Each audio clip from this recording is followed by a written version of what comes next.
She likes to be center of attention with her singing and like, oh, look at that and look at this. Okay. Well, there was an autopsy that was done this morning. So there's definitely, part of the reason you're here is there's definitely some injuries that we need to try to figure out how she got those. And some physical injuries that she has. What the f*** is that? I don't know.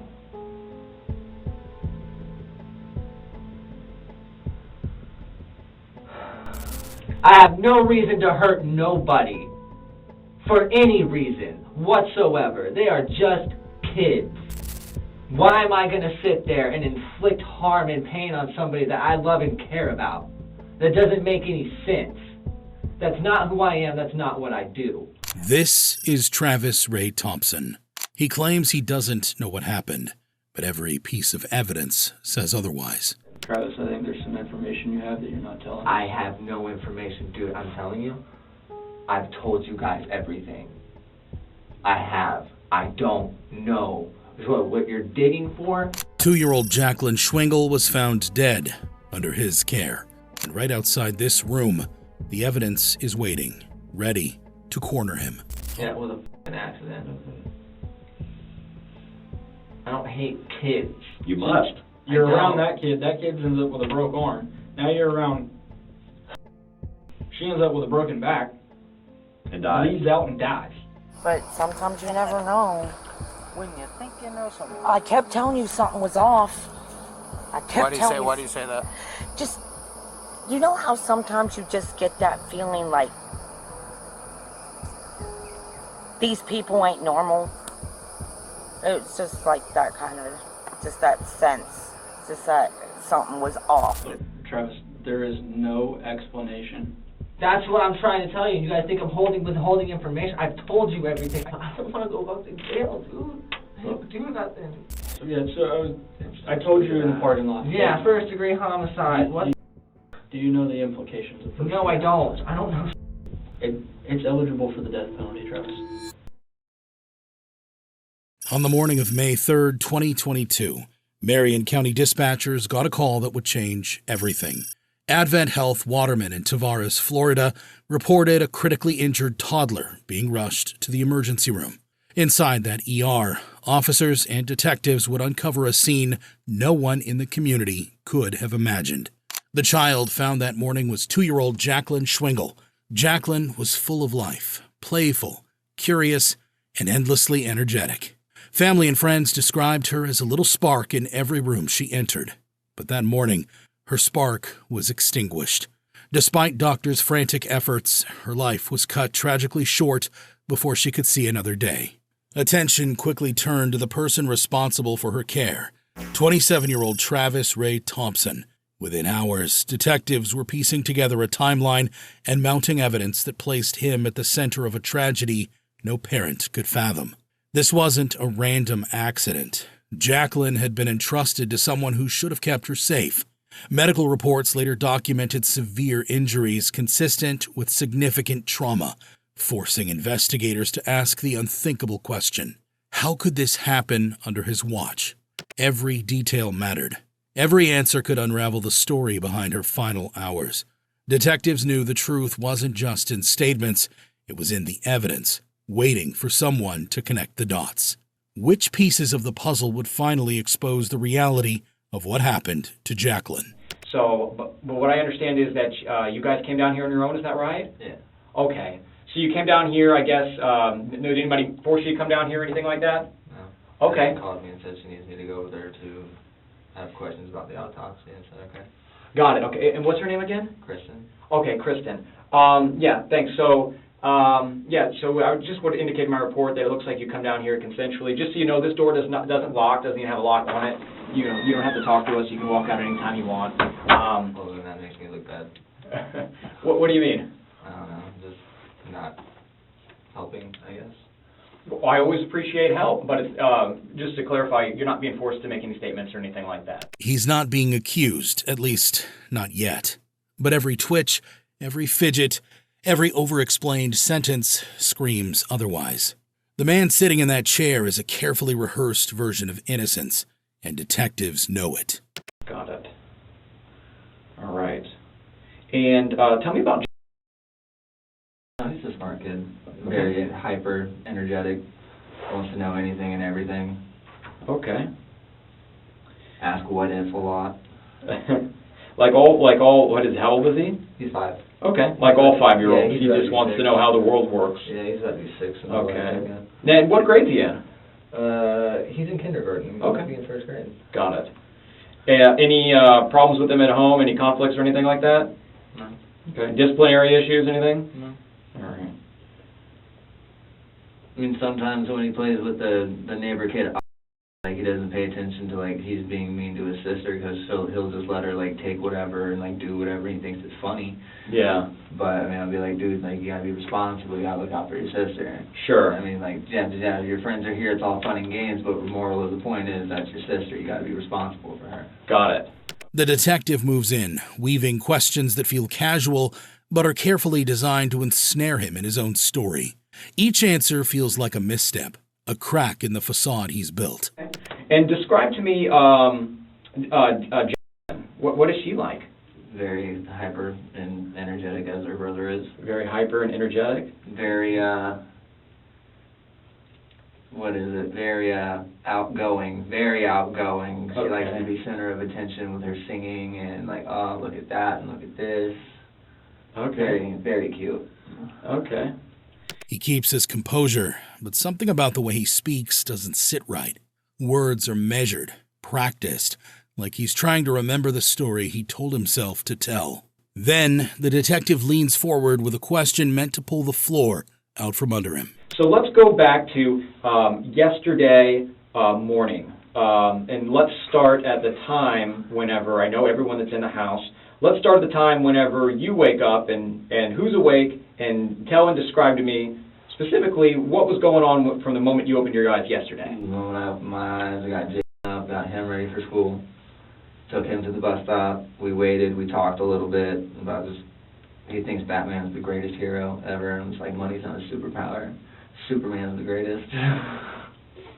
And that whole kind of thing, that the bus pulled up, I was like, all right, here's your bus, have a good day at school, gave me a fist bump, gave me a hug, we got on the bus, I went back, took out my firearms because they were going to be cleaned, but then I was like, no, never mind, I want to lay back down.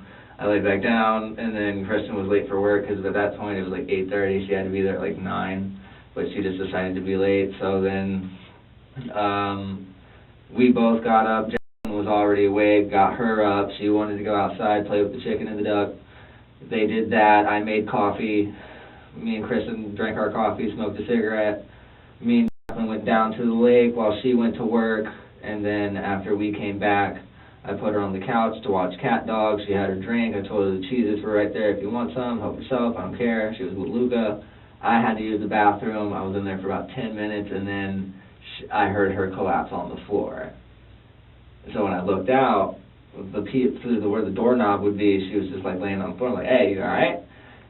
She didn't respond. So then I hit the door up. I was like, hey, you all right? She still wasn't responding. So I flushed, pulled my pants up, ran over to her, and she was like making a gurgling sound, like I thought she probably swallowed some water down the wrong tube or something, but that wasn't the case, because when I picked her up, she was limp, she wasn't breathing. So I called Kristen immediately, said, you need to come home, like there's something going on. She's like, what's going on? I was just like, do you not hear her? She's literally trying to like breathe, and she's not breathing. So I started doing CPR. Kristen was on her way. I hit the door open to see if like any of the neighbors were around, but there was no one home. So I just kept doing CPR. When I tried to call 911, it didn't even dial. It didn't even go through. It didn't do anything. Mm-hmm. So I was just like, all right, so this is bad. This is bad. He claims he called 911. He claims he performed CPR, but detectives aren't convinced. When she told me that she stopped breathing, we got on hold of 911 again, told me we needed an ambulance. They met us en route to the hospital, met us at Old Crow Barbecue Restaurant. Okay. And then from there, they told me they're just like lay her down on the ground, do these compressions. I'm like, I'm already doing that. I just need an ambulance. And you're on the phone with 911 at this point? Yes. Okay. Well, the good news is I can go through the 911 audio for that part. So let's jump back to whenever you guys are both having your coffee and smoking a cigarette. Right. Where's Jacqueline at then? She's over like 5 feet away playing with the chicken and the duck. Okay. And then after you guys did that, I think you said that Kristen was running late for work, but then did she leave after coffee? Yes. Okay. Because that's when I get on her car. That's why I took her down to the lake on, because I didn't carry her down there. She didn't walk. So the moment I pushed her on the car. the moment Kristen goes to work, what does she take a car or walk? Yeah, she took her car. Okay. The moment that she gets in her car and leaves, describe to me where you're at and where she's at. We were on our way to walking to the lake. As she was leaving, that's when we were walking through the back lot of where our lot is, crossing the street. Get across the street, there's a trail that leads to the lake. You take a right, and then there's a whole little dock made of pallets and dead roots and stuff. Okay. So you guys are going across the street, and then you go a little farther, and then do a trail down to the lake. Is that right? Yes. Okay. And when did you say a little car? Are you pushing her down there, or is she walking? Yeah, she's pushing her. Okay, so you're pushing her down. She has this little toy car thing. Okay. And how is she doing whenever you're pushing her in the little toy car? She seemed perfectly fine. She was laughing. She was going vroom vroom. I was like, "What, do you want to go faster?" She's like, "Yeah." So all right, pick it up to a light jog. Okay. And then get down to the lake, and she's like, "Want to go fishing?" And it's like, "We'll have to wait till Mom gets back because I'm supposed to finish making the table that folds into a bed or whatever she wanted me to make it." I was just going to make it into a table because the first time I tried to make it, the suspension arms ripped the wood out of the wall, and campers only have very thin walls. Okay. Every casual detail he gives feels like an attempt to sound normal, but with every word, the truth slips further away, and detectives hold back one final piece: the autopsy. When it comes out, his timeline will collapse. I bet they fucking have. So what I want to know, Travis, is what actually happened. Everything I told you is what actually happened. Kristen went to work. I woke up, took my guns out like I was supposed to clean them, never got the chance to. Mm-hmm. I got in trouble for that, obviously, because I went to jail for it. Right. So, we went to the lake. Kristen went to work. We were there for 20 minutes. I brought her back. She wanted to watch Cat Dog. So I put on Cat Dog. I went to the bathroom. I heard something hit the floor. I opened the door. She wasn't moving. Unresponsive. The injuries that we're talking about are significant. This injury that is to her body, whenever the doctors looked at it, whenever they did the autopsy, they were looking at this injury and they're going, this injury doesn't seem to make any sense with this sitting on a futon and getting hurt thing, and you're with her. It was something from before when she wasn't in my care. So that's why a polygraph, a lie detector, would be so telling, because if it's outside of your care and you have nothing to do about it, the guy that does the polygraph, that's not us, it's somebody that knows how to work that machine. They'll be able to look at it and they'll be able to get a better understanding for that. You know what I mean? It's something that I've seen people be able to tell their families, their loved ones, look, I did this and my name's clear on this. Accused of abusing a child or hurting a child or anything like that in the past? I have. Is Kristen aware of that? Yes. Okay. Detectives remind him, gently, methodically, that the autopsy tells a story far different from his own. He listens, shifts uncomfortably, but keeps talking, grasping at fragments of a version of events he wants to be true. Well, there was an autopsy that was done this morning, and like I said, How did that come we're about? not doctors, and they haven't even released the final report yet. But Detective King, you were there, right? I was. Could you kind of describe what you saw then, so we can kind of get on the same page here and understand a little better? So there's definitely, part of the reason you're here is there's definitely some injuries that we need to try to figure out how she got those. Injuries. Some physical injuries that she has. Okay, that our job right now is to try to figure out where those came from. So, What injuries? well, and that we'll get there. Okay. So has she fallen anytime recently? I know when I talked to you last, there was one incident in a McDonald's where she That stood would up be and the hit her last head one on the that I know table. of. But other than that, she stayed at her mom's, and I'd stayed at my mom's one night, and then I've been there mostly by myself for the past week. There wasn't until 3 day, You've been 4 day in the camper by period. yourself. Yeah, pretty much Okay. at this point. Yeah, kind of. So at what point did Kristen and Then another dark layer emerges. His past. Travis had previously faced accusations of child abuse. A 4-year restraining order had once tried to keep him away from children. Records show he violated that order by possessing firearms. Another red flag that detectives cannot ignore. Later, a man named Robert Clearance comes forward. He had been in the county jail with Travis. During their conversation, Travis casually admits there may have been another incident with a child, one that wasn't fully investigated. Every revelation further narrows the circle around him. His girlfriend of 1 year, Kristen, may have been aware of his past. There's no way she would have left her daughter alone with him willingly. That was just another lie Travis tried to spin. After saying all that, he starts sinking into his familiar self-pity, giving detectives a critical opening. Look, I'm not going to lie, I already expected that this was going to be something that was going to happen. What is it? Why? What's that? Because that's normally how it goes, that's just my luck. People think that I always have something to do with it, that I'm this mean, horrible person, this and that, but really straight up, I haven't done nothing. I didn't say you had anything to do with it. You haven't struck me in the whole interview as what someone we're trying to do horrible. is figure out where this came from. I don't know what it is. The injury that she has does not, it doesn't correlate with the story. But I don't know what the injury is. Okay. So how am I supposed to tell you if I don't know? Well, anything at all that I know, because I have a few kids, anything at all that you can think of that you moved her, touched her in some way that would cause a bone to break. Without saying what bone, because I don't want to let all the cats out all the bags, but there is a bone that's broken on her body. It's a very important bone. And can you think of anything that obviously would cause a 2-year-old, almost 3-year-old's bone to break? It would be a significant amount of force, more so than just sitting on a futon. And that's why we're just trying to figure out if there was something that you had left out earlier. And look, I understand sitting here talking to a couple of detectives, you got your girlfriend of a year, she's trying to find herself, and you were watching her child, there's a lot of pressure on you that you maybe had forgot something or had left something out, which it can be clarified right now. And I get that. I've done this long enough to know. I just kind of want to start over again and see if there was something that happened. The detective zeroes in as Travis begins his story again, every repetition revealing more than he realizes. They ask specifically how he lifted Jacqueline, whether he did so roughly or forcefully.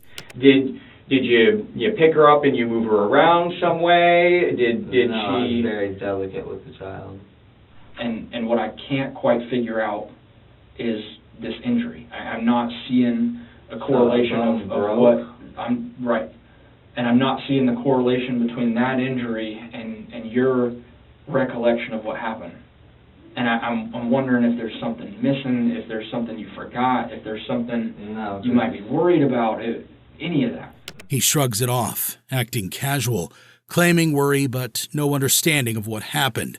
His words don't add up, prompting detectives to press with a question that threatens to crack his story wide open. Are you a victim of child abuse yourself? Yes.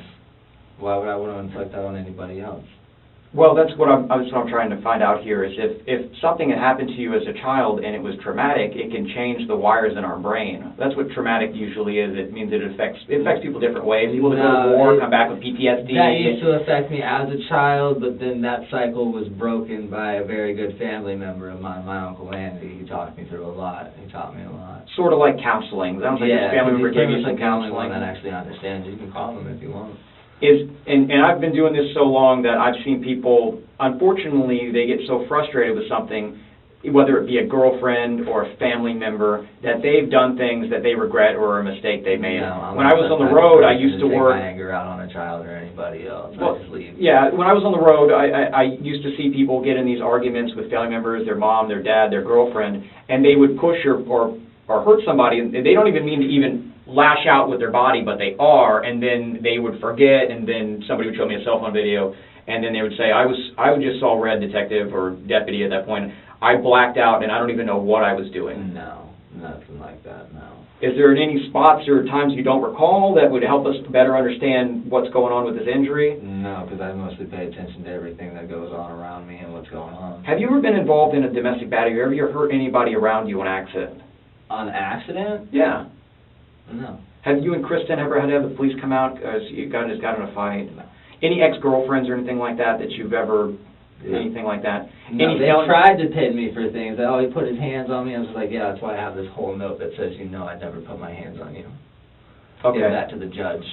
And what about family members, brothers, mother, dad, anything like that you've had, Don't that see you've 'em. hurt or anything like that? Don't see him. Any physical conflicts at all during your life that you can recall? Of me wanting to hurt people? Yeah. My mom's ex-boyfriend. Okay. Did it ever get physical with that Oh, person? it got very physical. Okay. And was there some kind of abuse done to you regarding that? With him, yes, and my mother, absolutely. Okay. But I was standing up for my mother. Okay. And I'm understanding a little bit about you. Now, look at it from our point of view as investigators.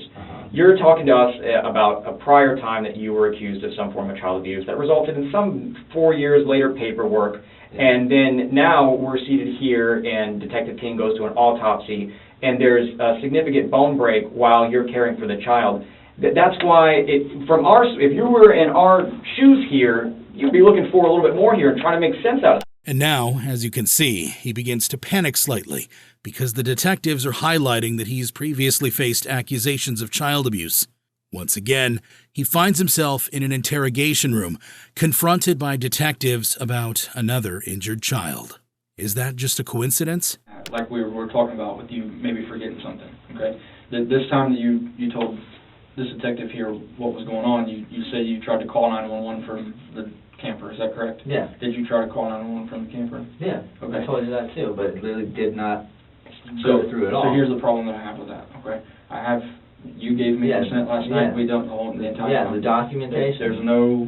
Exactly. It records everything that phone does, and there was no attempt to call 911 from that camper. But there was. The phone says there wasn't. I know the phone says there wasn't, but that's what I also mentioned as well, that it didn't go through at all. I would hit it. It doesn't have to and go through. It records. If a number is tried, it could be completely disconnected from service, and you try to call a phone number, and it will log that it is trying to call that phone And it number. failed immediately. If those numbers are typed in and you hit the green phone button, it immediately logs that into the phone logs, and there's no log of that. Whether or not it connects to the tower, the phone's still trying on the device, but it doesn't get to the tower. But the phone would still have it on the log, is what he's trying to say. It looks like something's missing, right? You agree with that? It does, but I'm telling you, I don't know. And that, for your own protection, you want to go down there and sit down with that detective in there and go through that process with him and show, hey, look, I passed it. I'm telling you the truth. This is exactly what happened. Then I take that and say, yeah, But okay. I don't need a polygraph test to tell you that. I don't know you any better than you know me. It's just another way that we Yeah, can but how explain would I things. know you guys aren't trying to turn anything around to use against me? Next, detectives confront him with hard evidence, his phone records. Travis insists he called 911 from the camper, but the data proves otherwise. His story is buckling under its own weight. The detective redirects him to the part of the timeline showing no 911 calls, suggesting a polygraph test, a lie detector. Travis erupts, accusing the detectives of trying to frame him. Calmly, they explain someone else will administer the test, and they won't be in the room. Yet, his response is revealing. I mean, when the guy's not doing polygraphs for cases that we ask him to help out with, people that want to clear their name for things, he's also doing the lie detecting for people that are trying to get hired here. That's all he does. And so he's sort of like someone that we can go to and just consult with regarding cases where there's this thing that doesn't make any sense, because it doesn't make any sense. I understand, but at the same time, this sounds like a setup.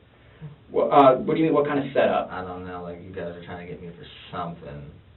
I've told you everything that Well, I know. here's what I'm trying to get. I'm not trying to get you for anything in particular. You don't strike me, as long as we've been talking, you don't strike me as this guy that's like trying to attack me or yell at me or fight me or as some kind of monster. You strike me as an individual that something happened that's being left out, because this injury to the child is not being explained at all from what we've learned so far. Yeah, but when she was in my possession, in my care, she didn't fall, she didn't have anything going on.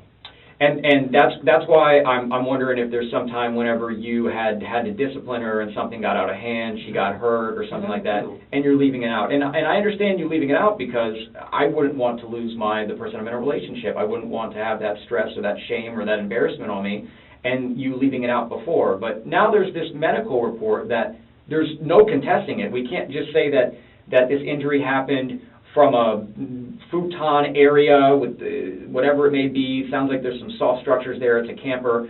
That's not making sense. That's not making sense from like a scientific standpoint, that this injury could happen in that setting. It doesn't make any sense.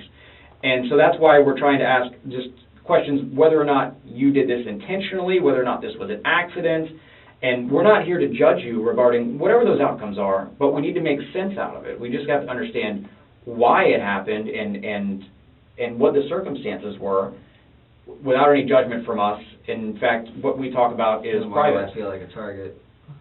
Well, you're not a target. You're definitely the person we want to talk to. You're the person that has the most information because you were with Jacqueline whenever it happened. So you're like the main source of information here. And obviously there's like some things that we can't seem to sort out. So that's why we're coming to you and we're trying to learn about these things best we can. And that's, you said yourself, it doesn't make sense. It doesn't. And that's... But I don't have all the answers. I can't. If I could answer that for you, I would, but I can't. I don't know. Okay. Travis continues to dodge and deny. He claims ignorance. He doesn't know how or why anything happened. But how much longer can he hide behind those words before the evidence overtakes him? The conclusion, ultimately, that we're learning that they're coming to is that this is going to be ruled as a homicide. Okay? Homicide. Yes. So to define what a homicide is... I know what a homicide is. Yeah. That would be that her death is the result of your actions, okay? Of who she was with a human being at least. Yeah, her death would be the result of another human being's actions. So what we're trying to gauge right now is, were those actions of what happened to her something that was intentional? Was it malicious? Was it somebody that had ill intent? Was it somebody that was out of control? Were they on drugs? Were they on alcohol? There's a whole spectrum of things that could be why somebody would do something. Then there is also what it usually is and what I always hope it is, someone that accidentally did something that resulted in someone passing away. This could be a whole gamut of things that could cause that. When you guys were down there by the dock, you were picking her up and she was wiggling or something and you dropped her and she landed somewhere, something completely different. Like I said, it could be a whole different series of things. Detectives lay it out clearly. If he cannot explain what happened, this case will be treated as first-degree homicide. Unbeknownst to Travis, detectives already had enough evidence to see through his story, the autopsy report, the phone records, and his history of violence. But before they confront him with that truth, they give him one last chance to come clean. The detective now presses him on a pattern that years ago he broke a child's arm, and now another child is dead under his care. How could that possibly be a coincidence? Then you're embarrassed, you feel shameful, you don't want her to be upset. I get that. Do I seem embarrassed or shameful? Well, see, that's what I'm kind of worried about here, because 99% of the people that I talk to at least show some kind of like outward emotions. They feel upset. They show some kind of sadness or something, or they show something other than contempt or suspicion. But the whole time I'm talking to you, you look very suspicious, very paranoid, very non-remorseful, if you will. And that's what I'm trying to get here is, are you this like 1% of the people that I talk to that actually doesn't care at all about what they did? That of course I care. They go out and they find kids to just take out their anger on? Or are you somebody that was abused as a child, went through physical abuse, has, I don't know, problems with taking care of children, which is why there was something in the past that happened? This is literally crazy. This is literally crazy. Well, yeah, I don't think it's actually crazy, because when I think crazy, I think like schizophrenia. Do you have schizophrenia? Do you have bipolar disorder? No. I also spent a little bit of time while you were talking in there about the prior case where you sat down on a child's arm and it broke the child's arm or something. Yeah, that one I can admit that I was not paying attention. I put him in the center of the bed and I turned around because I thought somebody knocked on the door, looked out in the hallway, nobody knocked again, and then I just sat down. Okay. But as soon as I felt him under me, I immediately stood up. I was like, are you okay? Immediate remorse. Immediate, like, guilt. It's like, are you okay? Are you good? Like... But no one died in that case. No. Right. But somebody did die in this case. Yeah. Yeah. So... But that's nothing that was inflicted by me. Right. Have you ever heard the saying, lightning doesn't strike twice? This seems like an unusual coincidence to me. And that's what I'm trying to gauge you as. Are you a kind of guy that just says, I'm not taking a polygraph, the whole world should believe me, I wouldn't hurt any kids, look at all these things. They're just accidents. They didn't happen. I don't know what happened. This is crazy. And then they just say, this is crazy. Could you imagine, like, all the things that we've learned, what we've seen with the injury, what we've learned about the timeline, and then we tell you all of this, and your statement regarding all these things is, this is crazy. It's only when the detective points out how cold and detached he's been that Travis finally shows emotion, but not the kind anyone expected. Pointless anger flares up, followed by the same tired pattern of self-victimizing and self-pity that's defined his entire interrogation. That's literally doesn't. And I'm not even a doctor, and I can tell you from looking at it with my eyes. This is why I said I feel like a target, because I never done nothing to these kids, dudes. I have no reason to hurt nobody for any reason whatsoever. They are just kids. Why am I going to sit there and inflict harm and pain on somebody that I love and care about? That doesn't make any sense. That's not who I am. That's not what I do. Help us make sense of it. I'm trying to, and you guys are looking at me like I'm the victim here. Like, well, not the victim, but like I'm the one that had something to do with it, and I'm not about it. I'm not that type of person. But this is where the tables turn on Travis, when a detective walks in with new information that Kristen just told police. There were never any complaints from her daughter about back pain, completely shattering the story Travis had been feeding them all along. There's been no complaints or anything about the baby's back being hurt or anything. Oh, okay. That's good. Who said that? That's from Kristen. Kristen said there hasn't been any, the baby's not complaining about her back at all. Is that right? Well, that's what we just learned it right now, so, This is a fucking setup, dude. This is a fucking setup. Yes, because literally I've seen her. We have both watched her complain. My back hurts. My throat hurts. Okay. So now I'm telling you that, and she's saying otherwise. There's no one trying to set you up here. That's what I feel like. I feel like I'm being set up. We're telling you what we learn as we learn it, okay? I would love to be able to call back the doctor and explain something that's being left out. Because I'm telling you, it's going to come back as a homicide. That's ridiculous. You are going to be involved as the last person that was with someone that died from homicide. This is completely separate than what happened before, where you said that you sat down on someone's arm, and then also that child happened to have their teeth knocked out or whatever. This is separate. Let's go ahead and put that one in the past. That's the thing. I didn't tell you that. I read the report while you were in there talking to her. I've been trying to look, like I said, it's fluid and dynamic. That's why you brought it up earlier, and I know that's why you brought it up. That's why I told you. Okay. Travis has no idea detectives already have enough evidence to dismantle his story. The autopsy, phone logs, and his violent history. But before revealing it all, they give him one last chance to come clean. The detective presses on a chilling pattern. Years ago, he broke a child's arm. Now, another child is dead under his care. Could this truly be a coincidence? But sometimes you never know. When you think you know something. I kept telling you something was off. Why do you say that? Just, you know how sometimes you just get that feeling like these people ain't normal? It's just like that kind of, just that sense. Just that something was off. Another neighbor remembered hearing Kristen shouting at Travis, "Don't hit my kids." One time, it's probably about almost 2 months ago now, I had heard her arguing with them about hitting the kids. About who hitting the kids? Travis hitting the kids. Okay. Did you physically see it? I didn't see anything, but I heard them arguing over the fact of it. Don't touch my kids kind of shit. Even though much of the evidence already pointed toward the truth, it was the reports that arrived 4 months later in September that finally sealed the case. That's when Travis was arrested again and brought back into the interrogation room to face the consequences of his actions. I'm always curious about people that want to talk. I know it's been a while since we talked. No one's talked to me, but I can tell you I've been harassed the entire fucking time. Well, I'm really sorry about that. I don't think I haven't harassed you in any. We haven't No, talked not to you at all. you, the fucking family. Alrighty, well, hang tight. Let me get, could you, get his handcuffs moved to the front? We'll talk in 1 second, okay? Let me just get all this stuff taken care of and print it out. One might assume his act of self-pity would have ended with the new reports and overwhelming evidence. Yet, he continued, claiming to the officer that the child's family had been harassing him. Detectives resumed their review of the investigation, going over the details of Jacqueline's injuries and the timeline once more.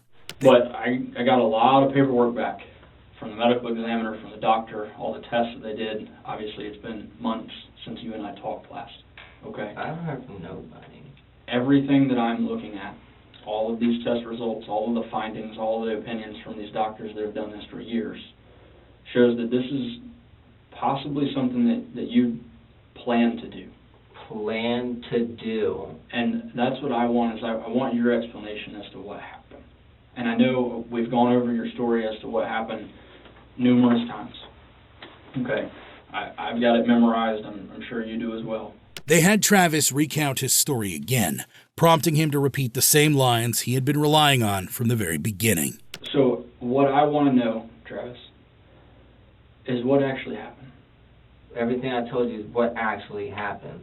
Kristen went to work. I woke up, took my guns out like I was supposed to clean them, never got the chance to. Mm-hmm. I got in trouble for that, obviously, because I went to jail for it. Right. So, we went to the lake. Kristen went to work. We were there for like 20 minutes. I brought her back. She wanted to watch Cat Dog. So I put on Cat Dog. I went to the bathroom. I heard something hit the floor. I opened the door. She wasn't moving. Unresponsive. This time, the dynamic shifted. The detectives watched every micro-expression, pause, and fake sigh, because now they have the detailed incident reports, the statements, and the autopsy. Travis's tone changed. He raised his voice, wiped at his eyes, fidgeted, avoided eye contact, and restarted his answers multiple times, a series of behaviors detectives immediately recognized as rehearsed. What was the injury that the doctor... Last time I was here, you guys told me that her spine was snapped, but how is that not something you catch at the hospital when they first gave her CAT scans and x-rays? They don't just miss that.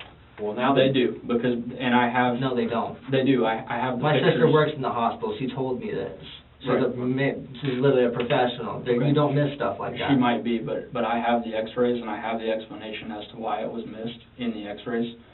Because of the way the break was, it did not show up in an x-ray, okay? I was there, I've seen this, but just to tell you what the doctor put is that she had traumatic injuries to her torso with a disarticulation. Do you know what disarticulation means? No. A complete separation, through and through, break of her lumbar spine. That's down here, right? Mm-hmm. Somewhere. So you have the lower spine. So, Yeah. Travis, a lot of the way that the All I doctor... can really tell you is that in that 10 minutes of me being in the bathroom, she was out there with Luca. I don't know. And I'm not going to get pinned for something that I didn't do, because I would never harm that little girl in my fucking life. I wouldn't have stepped up to be the dad that I was. Look, Travis, there is no explanation. That's what I'm trying to tell you. You guys think I'm withholding information? I've told you everything. I don't know. You don't think this bothers me? The entire time I sat in jail, it didn't bother me? The entire time I've been out, it hasn't fucking bothered me? That there's no explanation? Right.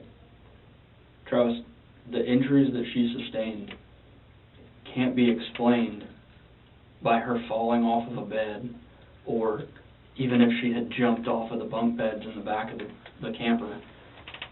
That doesn't explain the severity of the injuries that she had. I know. The detective now brought up the fact that Travis had been upset about something, suggesting it could be a factor in why harm came to a literal child. It was revealed that Travis and Kristen were on the verge of breaking up. I'm guessing you got upset about something, or this is you just saying... What was there to be upset about? It was literally just a normal day. I don't know. I went through all of your text messages between you and Kristen. Okay? There's a high level of emotion in those text messages. I bet. Because y'all had broken up the week before, right? Something like that. When she said over text and how she would act in person are completely different. I get that, and I read that in the so text messages. So that's very confusing. Okay, I read all that in the text messages where she even says that she acts differently over text than she does in person. Okay, I get that. Yeah, there's also a lot of messages you guys haven't seen. But what I'm trying to tell you, Travis, is that I can see that emotion in these text messages. And I can tell you from what I've been told from the people that are also involved in this, is they see these text messages of you extremely upset because the girl that you love has just told you that she doesn't want to be with you, she doesn't love you, and she's moving out. She tells you all of that. you feel like this entire time that you've been with her has been completely wasted and she's turned her back and walked away on you. Basically. What I don't want, Travis, is for it to look like, because of all that going on, you get mad and you plan in advance to do this.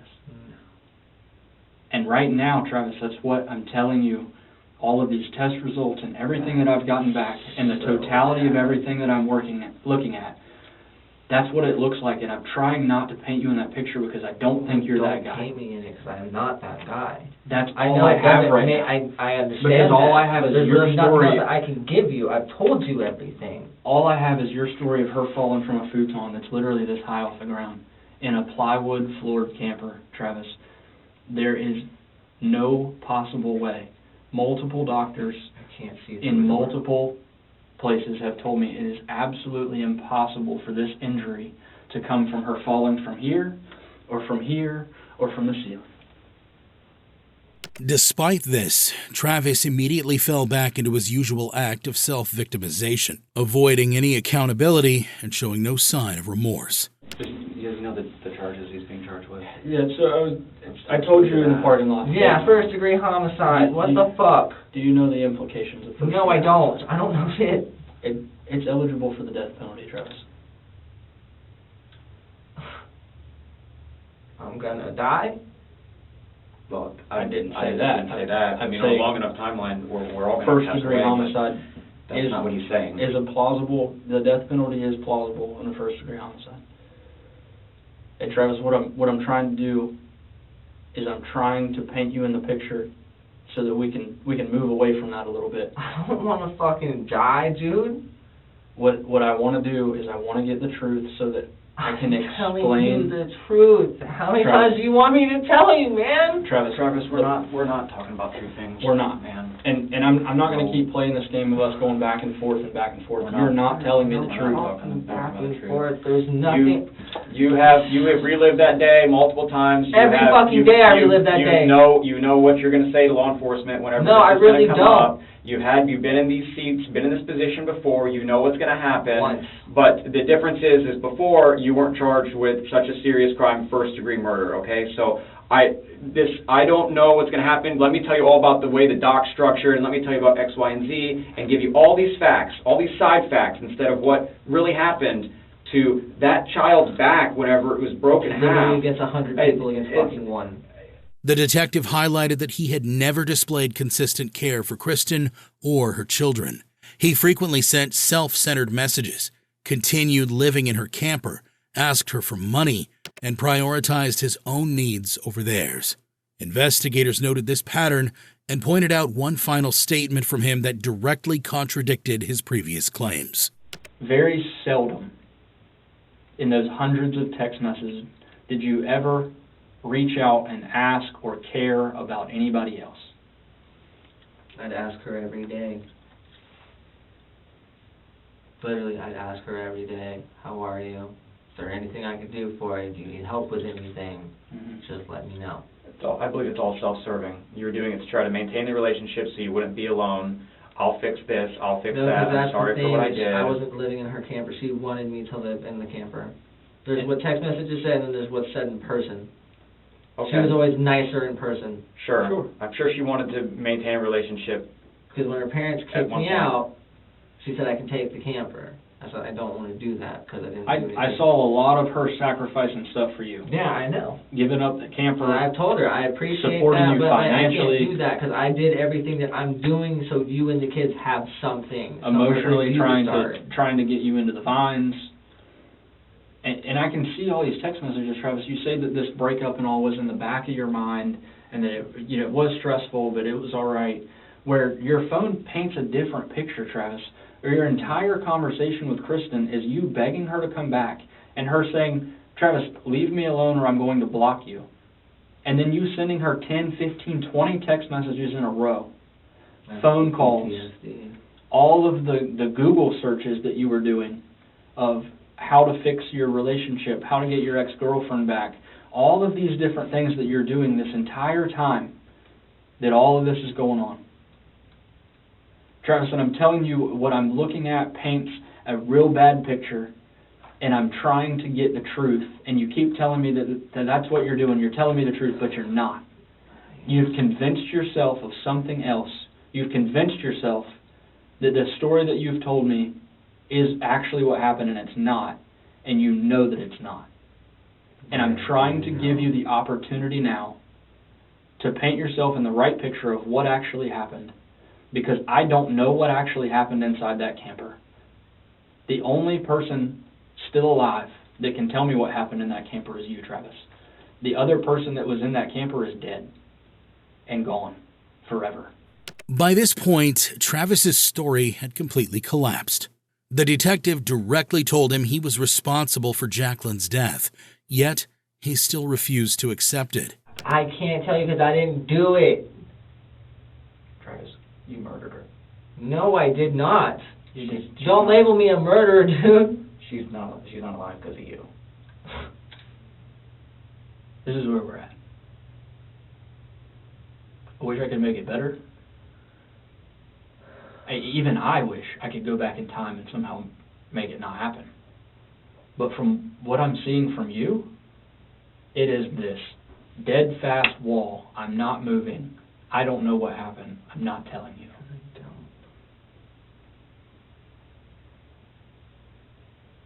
Travis, I can tell you that is going to torment you for the rest of your life.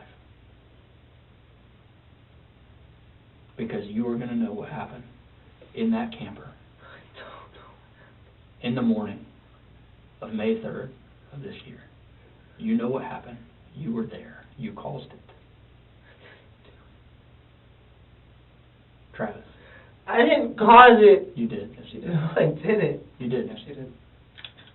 And you're going to have to face that reality. You can tell yourself that all you want, Travis. But everybody knows that you did. The doctors, who have no idea who you are, had no idea who John is. I know it. Either way, I mean, you are being arrested for this, for first-degree murder, because you killed a child. And, yeah, I don't really know what else we can do. Well, I think we've given you all the opportunity that we can, Travis. Yeah. For the last time, detectives attempted to make him understand how his ongoing deflection and refusal to explain how Jacqueline's back was injured, combined with constantly making everything about himself, would appear in court. It was here that he finally reached the end of his self-victim act. Today, this is where we're at. So you're gonna, I'm not believable. You're gonna take this to the jail. You're gonna sit before the judge, the jury, everybody under the sun, and Travis is gonna say, I don't know what happened to this innocent little girl that just wanted to watch cartoons and have a sippy cup, and then her back ends up broken. Her spinal cord is broken. She bleeds to death in pure agony and pain. Which I don't believe that Yeah, was happening. believe it. I'm telling you. The doctors explained that the pain was so excruciating, that's probably why she was unconscious. She was unconscious. Okay. We're going to walk out the door. Listen. We don't talk again. You're going to be assigned an attorney, and he's going to tell you, obviously, you don't want to talk to these cops, but you should, okay? You should tell the truth. You should tell your side of the story. The detective made it clear that Travis would be assigned an attorney, but even then, he remained in denial. I don't think you do. I do. What part of that do you not understand that you should tell your side of the story? I'm tired of repeating myself. This is I not wouldn't going to repeat be. yourself. This isn't going to be like your misdemeanor violation of an injunction. Oh yeah, like I'm gonna get out anytime fucking soon. You're I'm not probably gonna gonna get the death penalty and die. The interrogation concluded with Travis admitting just one truth, a single fact among countless lies. You know it's not true. Who do you care about besides yourself? Nobody. That is True. apparent. That's a true statement. That is That the we've first heard. truth. Though Travis never fully confessed to everything he had done, the evidence left no doubt. Medical reports confirmed the severe injuries inflicted on Jacqueline. Statements from Kristen and neighbors, along with phone records and the inconsistencies in Travis's account, painted a clear and damning picture. On June 4th, 2025, after nearly 2 hours of deliberation, a jury found 27-year-old Travis Ray Thompson guilty of first-degree murder in the 2022 death of 2-year-old Jacqueline Schwingle. Judge Barbara Kistner immediately sentenced him to life in prison without the possibility of parole. The courtroom was filled with Jacqueline's family, mourning a life stolen far too soon. For Marion County, the tragedy left a permanent scar. One innocent life lost, one monster held accountable, and a sobering reminder of the vigilance required to protect children.